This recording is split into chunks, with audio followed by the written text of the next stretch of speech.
किस्मत का खेल रंग को भी राजा बना देती है। किसी नगर में दया सिंधु नाम का एक परम प्रतापी राजा राज करता था। राजा अपने नाम के अनुरूप ही दयावान था। उस राजा से अपनी प्रजा का दुख देखा नहीं जाता था। इसी तरह राजा की रानी, जिसका नाम करुणा था, वह सचमुच करुणा की सागर थी। राजा रानी दोनों अपनी प्रजा का हाल जानने के लिए रोज नगर में घूमते।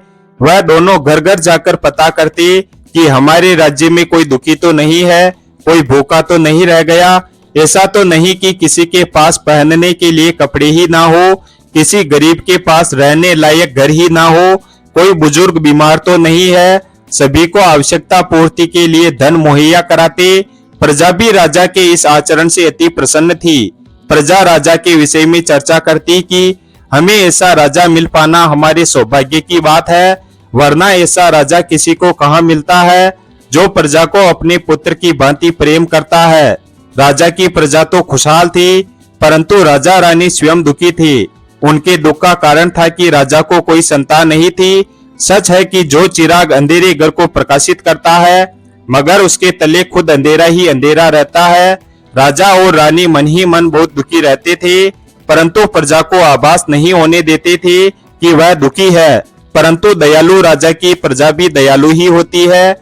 प्रजा को सब पता था कि राजा और रानी बहुत दुखी है, मगर अपनी व्यथा किसी से कह नहीं पाते। एक दिन नगर में एक साधु पधारे। वह पड़ोसी राज्य से आए हुए थे। पड़ोसी राज्य में भी गांव नगर सब जगह घूमे, मगर किसी ने उनका आदर सत्कार नहीं किया। यहाँ तक कि किसी ने भोजन और पानी के लिए भी नहीं पूछा। वह साधु वहां के राज दरबार भी गए, परंतु राजा ने उनसे मिलने के लिए समय नहीं दिया।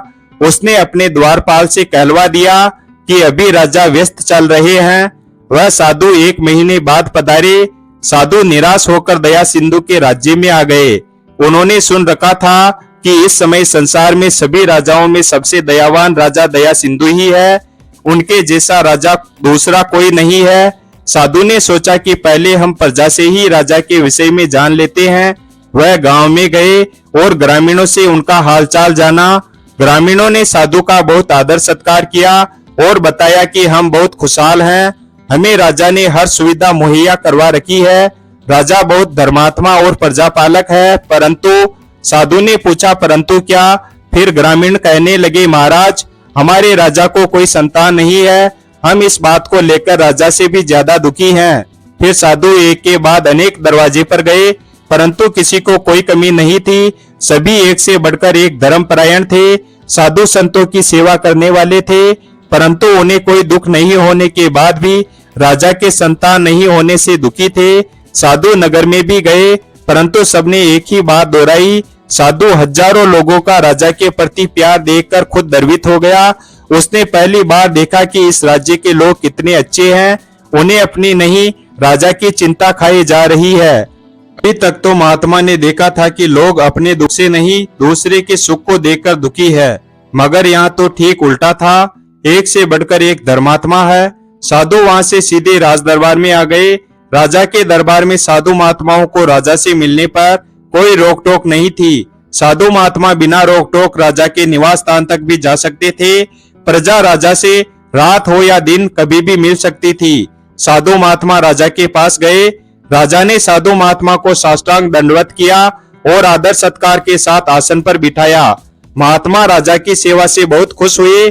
महात्मा ने बहुत तपस्या कर भगवान से एक थैला अर्जित किया था। उस थैले की खूबी यह थी कि उसके अंदर आ जाने वाली हर चीज दोगुनी हो जाती थी, चाहे वह अन्न हो, भोजन हो, सोना चांदी हो या वस्त्र हो। यहाँ तक कि उसमें आ जाने वाले जीव जंतु भी एक से दो हो जाते थे।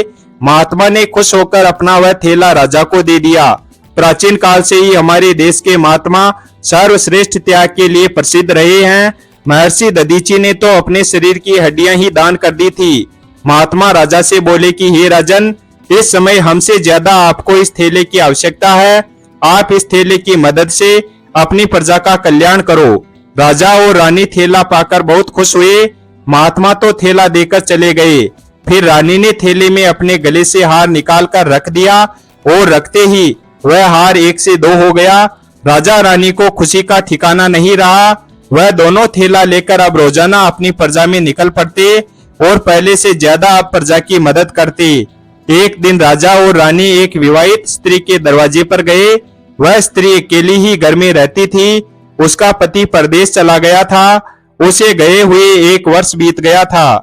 वह स्त्री राजा के पास आई और बोली, राजन, मैं अपना बच्चा आपको दान करना चाहती हूँ। राजा बोला कि हे देवी, मैं एक धर्मात्मा राजा हूँ। मैं अपने सुख के लिए किसी दूध पीते बच्चे को उसकी मां से अलग नहीं कर सकता। स्त्री अपना बच्चा राजा को देने के लिए जिद करने लगी।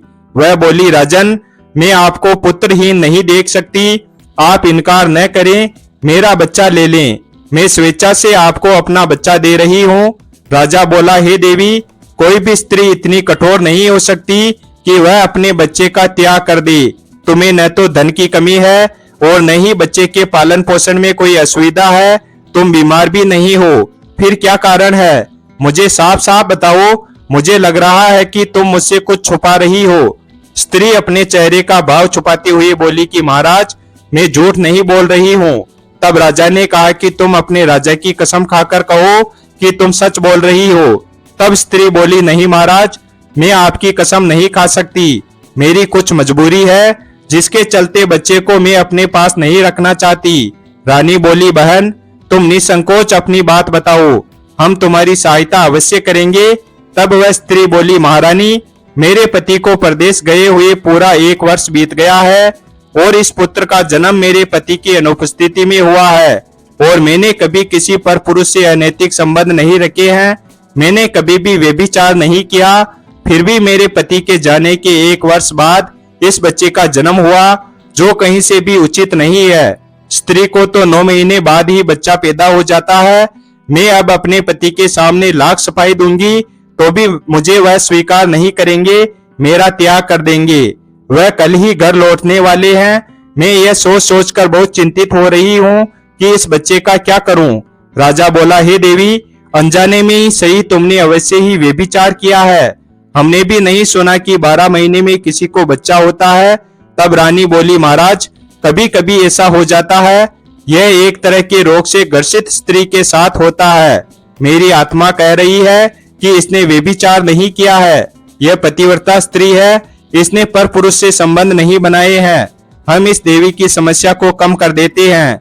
फिर रानी ने उस स्त्री के बच्चे को अपनी गोद में ले लिया। उसके बाद रानी ने उस बच्चे को थैले में डाल दिया और देखते ही देखते उस थैले में 2 बच्चे हो गए। रानी ने उसका बच्चा अपने पास रख लिया और दूसरे बच्चे को उस स्त्री को दे दिया।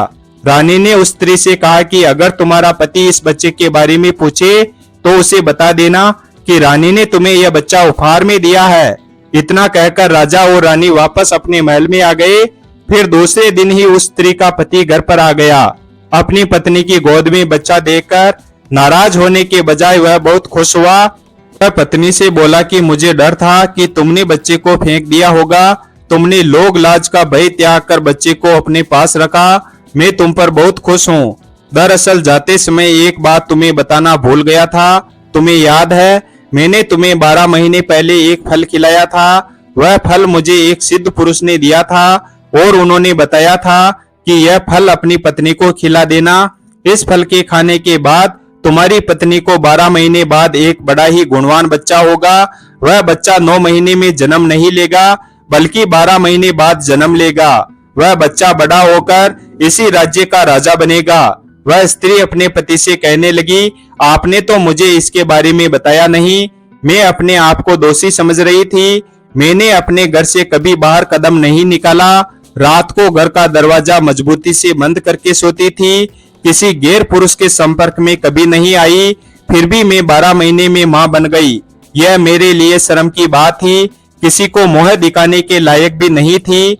वह अपने पति से आगे कहने लगी, कल राजा और रानी हमारे दरवाजे पर आए थे। फिर मैंने उनसे आग्रह किया कि वह मेरा बच्चा ले ले। पहले तो राजा तैयार नहीं हुए, परंतु रानी के कहने पर तैयार हो गए। रानी के पास एक दिव्य थैला था। उन्होंने थैले में बच्चे को डाल दिया और देखते ही देखते वह बच्चा 1 से 2 हो गया। मेरे बच्चे को तो रानी साथ ले गई, जबकि दूसरे बच्चे को मेरे को यह कहते हुए दे दिया कि मैं एक माँ को बच्चे से अलग नहीं कर सकती। महात्मा के बताए गए अनुसार तो स्वयं मेरा बच्चा राजा के पास पहुंच ही गया और एक माँ की ममता कलंकित न हो यह हमारा बच्चा हमारे पास है। भगवान जो भी करते हैं भले के लिए ही करते हैं। इंसान झूठे ही अपना दिमाग दौड़ाता रहता है। वीडियो अगर पसंद आया हो तो वीडियो को लाइक और हमारे चैनल शिव भक्त को सब्सक्राइब करें और अपने दोस्तों के साथ शेयर करें। धन्यवाद और कमेंट करके बताएं वीडियो